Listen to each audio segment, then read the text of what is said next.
Alright guys, let's try out some Hublots.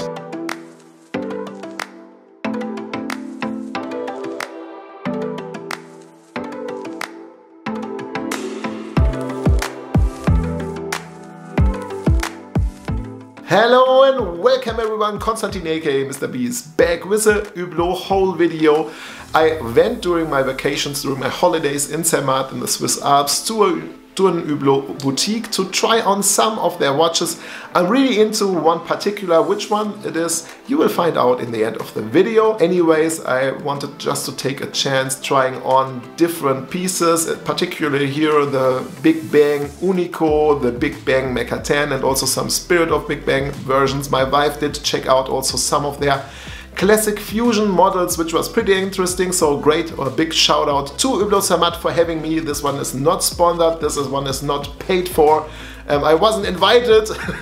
I just went in and started filming and asking questions and trying on some of their pieces, so it was a great experience. So if you're nearby a boutique, a Hublot boutique, check them out, it's really worth it. Without further ado, let's check out the Hublot pieces I tried on. Hope you have fun, guys.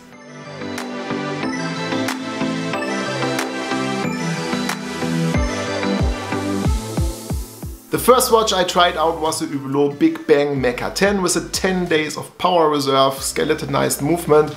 Pretty cool piece, very technical looking. It's a titanium version with the rubber strap, which works on my 18.5 centimeter wrist pretty good, pretty well. The movement, of course, is a highlight of this watch. It's in-house, it's made from Hublot, 2 barrel springs, which do give the watch the 10 hours of power reserve, obviously.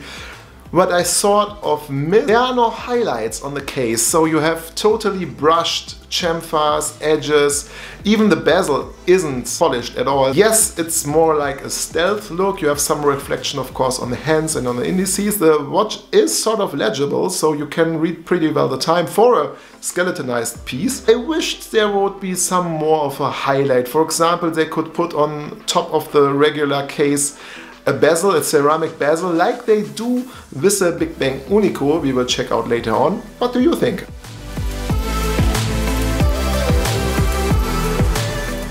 My wife was able to try on as well some of their classic fusion watches, and guys, this is the first time she really liked a watch on her wrist. She did try on before the Aquaterra and also Datejust, but every time she was saying it's a little bit uncomfortable, and with the titanium case, the rubber strap, she threw them on the wrist and say, oh, this really feels good, and she really liked the look of the watches, especially the green version.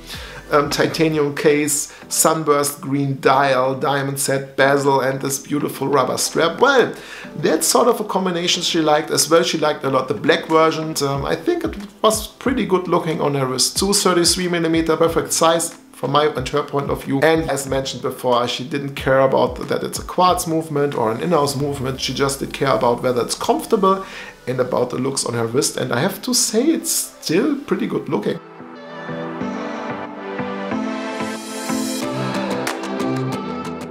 Let's talk about the Spirit of Big Bang here in 42 and 45mm of diameter. Well, it's a tonneau shape, so not sure whether we really can talk about a diameter here. Still, Hublot does use this form, which is also used by Richard Mille, by Frank Müller, by Longines as well. There are a lot of tonneau watches. Patek Philippe does as well as some in their collection, so it's not like a typical Richard Mille design. The titanium version is a 42mm version. It still has pretty much or pretty big wrist presence. It's very legible, very good to read. They built in there the El Primero movement with 50 hours of power reserve. It's skeletonized, partly skeletonized. You can see the date complication around. And one interesting fun fact is that you, on the first position, when you pull out the crown, can change the time, and on the second position you can change the date. No hacking seconds, as it's an El Primero movement, which isn't a big deal from my point of view, but I know if you are really into second tracking, you cannot adjust the time 100% accurate if you like to. Overall, I do like the Spirit of Big Bang a little bit more, like the regular Big Bang, but it's personal preference. What I did love was the King Gold 45mm version on my wrist, especially with a ceramic bezel, and this is what I was missing before from the regular Hublot Meca 10. Some highlights on the titanium version as well as on the King Gold version. You have polished chamfers, polished edges in the case. The ceramic is beautiful. Also there you've got brushed and polished parts. I'm a little bit more into the regular Spirit of Big Bang, I'm afraid, but I like this one quite a lot.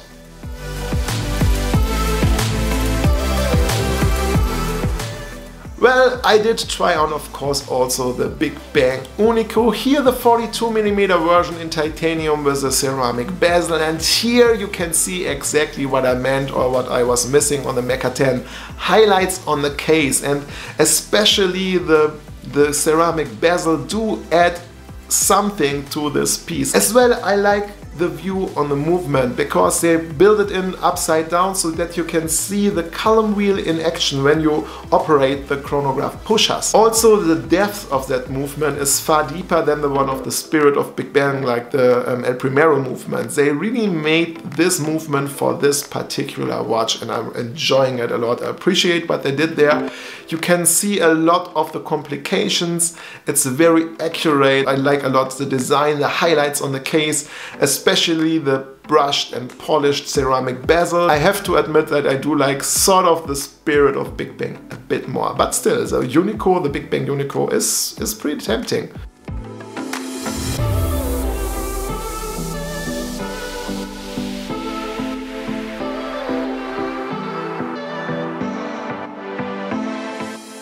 Hublot Spirit of Big Bang Meca 10. What a watch that is. Here we do talk about the titanium version, and if you check out this piece, it's just stunning.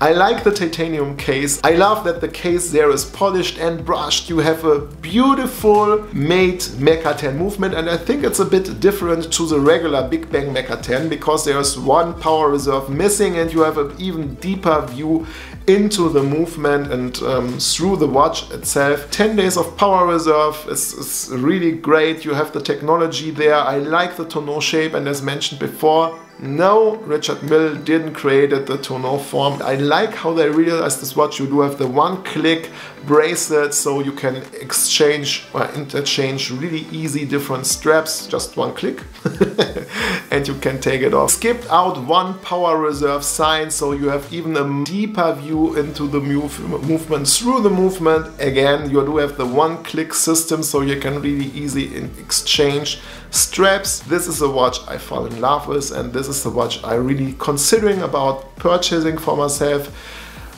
I have to make for that one a big sacrifice, 2 sacrifices, because to finance this piece I have to let go my GMT Master and my Speed Master, and this is going to be a pretty tough decision, but I'm not super rich, so yeah, I have to check out, to think about, and I will let you know, of course, what the final decision is and when I'm going to purchase this beast of a watch. Review's going to come too. Alright guys, this concludes today's video. I'm eager to learn about your opinion. What do you think about the different Hublots presented today, and what do you think about my choice? Guys, please do me one favor. We can of course argue about everything, selling my watches and so on, but don't write a comment like, never sell your first Rolex because it's your first Rolex. Well, you can sell your Rolex, of course, if you like to. So let's have a constructive discussion in the comment section below. I'm eager to learn about your opinion, your experience. Maybe you own an Hublot. Share it with the community. I do look forward seeing you in the next one. Say goodbye and auf Wiedersehen. Euer Konstantin. Have a great weekend, guys. Bye.